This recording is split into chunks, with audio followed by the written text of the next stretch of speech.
Hello everyone, once again welcome to my channel. In the previous lecture we are already talking about if you want to show the obligation in the sentence, so we like to use must. Must के बारे में हमने पूरा detail में पढ़ा था.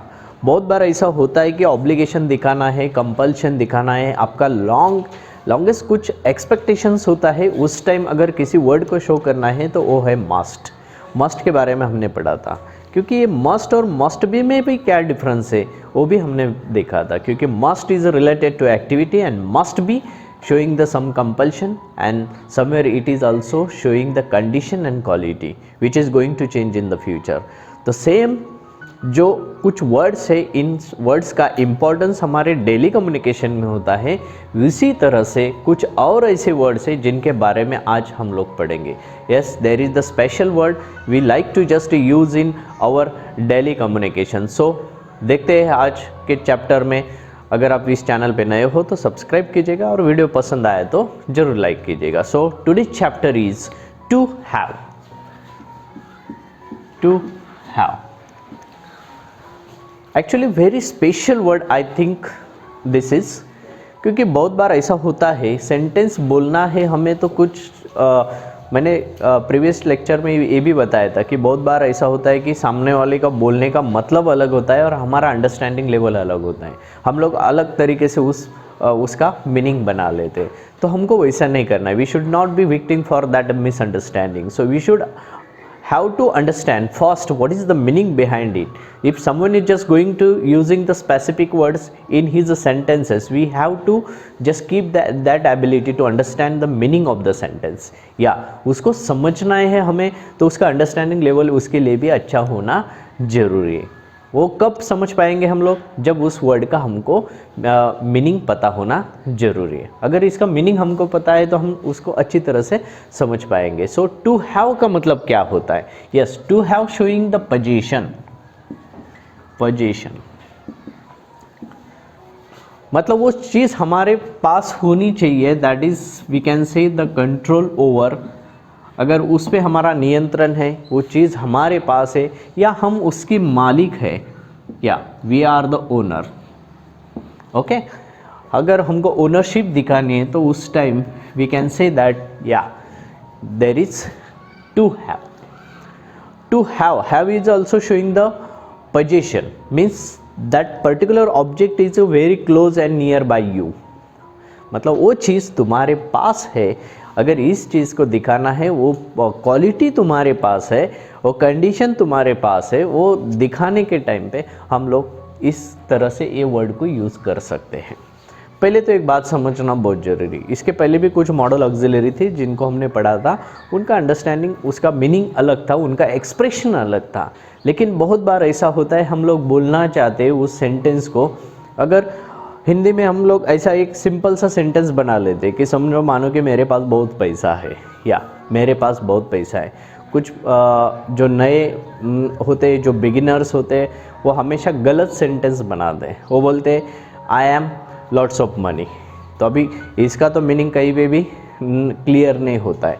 अगर आप बिगिनिंग हो तो आपको इस बात को समझना ज़रूरी है कि टू हैव का मतलब कैसे होता है. इसको पोजीशन दिखाना, या money is a possess to you, मतलब मनी तुम्हारे पास है, वो चीज़ तुम्हारे पास है, ये दिखाना है. तो इस तरह से सेंटेंस बनता है. पहले उसका फॉर्मेट सीख लो. सब्जेक्ट को पहले यूज़ करना पड़ता है, उसके बाद में हमको यूज़ करना है हैव. उसके बाद में हम लोग वो ऑब्जेक्ट को शो कर पाएंगे.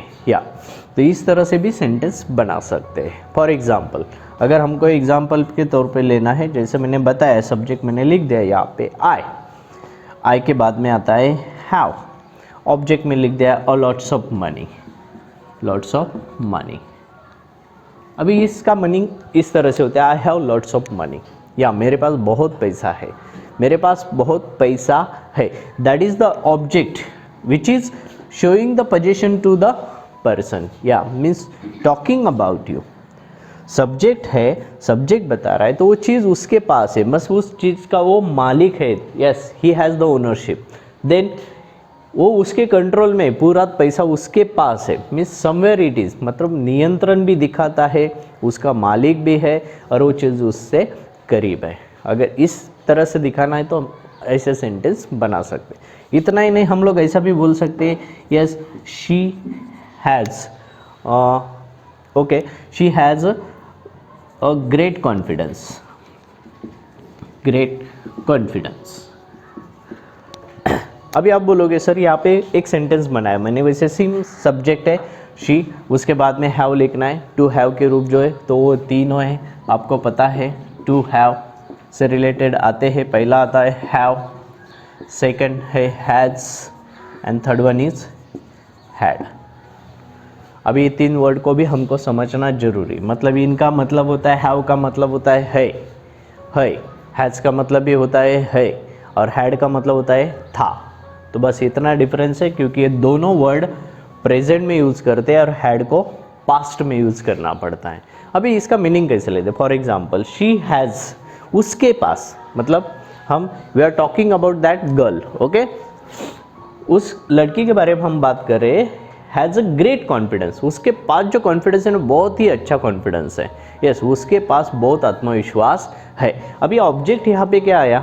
तो that is the abstract noun, एक क्वालिटी है, okay, it is the quality, somewhere it is the particular abstract noun, somewhere it is closely related to the subject, वो सब्जेक्ट के पास है। अभी इस तरह से सेंटेंस को बनाया जाता है। अभी ये सारे वर्ड्स को लेकर हम लोग कैसे सेंटेंस बना पाएंगे, उसका मीनिंग कैसे होता है? तो इस तरह से होता है। फॉर एग्जाम्पल मैं 3 सेंटेंस लिखता हूँ यहाँ पे। पहले तो ये बात फिर से समझ लो, टू हैव मतलब ये 3 वर्ड्स आते हैं, हैव आता है, उसके बाद में हैज़, उसके बाद में हैड, ठीक है, तीनों का मतलब एक ही होता है, दैट इज पोजीशन, ओके। उसके बाद में अब एक फॉर एग्जांपल मैं यहाँ पे लेता हूँ, पहला सेंटेंस है मेरा you have a nice car, एक सेंटेंस बना दिया। सेकंड सेंटेंस है, मान लो ही हैज़ ग्रेट पेशेंस, ठीक है। तीसरा सेंटेंस हो गया, समझो कि हैड लिखना है हमको, आई हैड गुड स्ट्रेंथ। ऐसे 3 सेंटेंस। पहला सेंटेंस है you have a nice car, he has a great patience, तीसरा है I had a good strength. अभी 3 सेंटेंस का मीनिंग कैसे लेंगे? देखो, हैव उसके पास है, ठीक है, हम उस आदमी के बारे में बात करें, या you have a nice car, हाँ तुम्हारे पास बहुत अच्छी कार है, तुम्हारे पास है, that is a nice car he has, okay. We are not talking about the activity here, once again keep it in mind, we are talking about the particular object is closely related to the subject, मतलब वो चीज़ उसके पास है, जैसे nice car उसके पास है, ठीक है। इसका मीनिंग लेते समय कैसे लेंगे? या तुम्हारे पास बहुत अच्छी कार है। He has great patience, patience मतलब संयम, उसके पास बहुत अच्छा संयम है, या मतलब वो धीर रख सकता है। He has great patience. और तीसरा सेंटेंस है आई हैड गुड स्ट्रेंथ, हाँ मेरे पास अच्छी ताकत थी, ठीक है, मेरे पास एक अच्छा सा ताकत था, गुड स्ट्रेंथ। तो इस तरह से तीनों सेंटेंस का मीनिंग बनता है। अभी तीनों में फ़र्क क्या है? Have is showing the present tense मतलब है, has is showing also the present tense मतलब है, लेकिन हैड का मतलब हो गया पास्ट में। तो टू हैव के जो वर्ब्स है वो 3 आते हैं, हैव, हैज़ एंड हैड। फिर से बताता है वो कैसे आता है। हैव मतलब है, हैज़ मतलब है, और हैड मतलब था।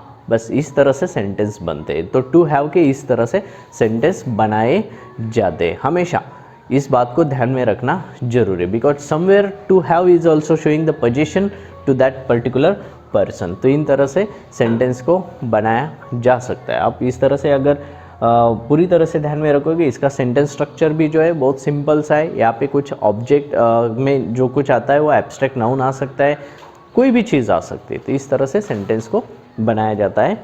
तो शायद आई एक्सपेक्ट दैट कि आपको ये पूरी तरह से समझ में आया कि टू हैव के जो वर्ब्स है उनको कैसे यूज़ किया जाता है और सिंपल से सेंटेंस कैसे बनाए जा सकते हैं। अगर आपने इस पे बहुत सारा प्रैक्टिस कर लिया तो शायद आई श्योर दैट कि आप बहुत सारे सेंटेंस को बना के अच्छे से प्रैक्टिस कर सकते हो और try to use them in your daily conversation. If somebody is there so you can talk with them. तो इस तरह से सेंटेंस बनाओ। मैं आशा करता हूँ कि आपको आज का ये वीडियो अच्छा लगा होगा। अगर कुछ भी डाउट है तो आप कमेंट्स में लिख सकते हैं। तब तक के लिए मिलते हैं नेक्स्ट चैप्टर में। Thank you very much. Have a nice day.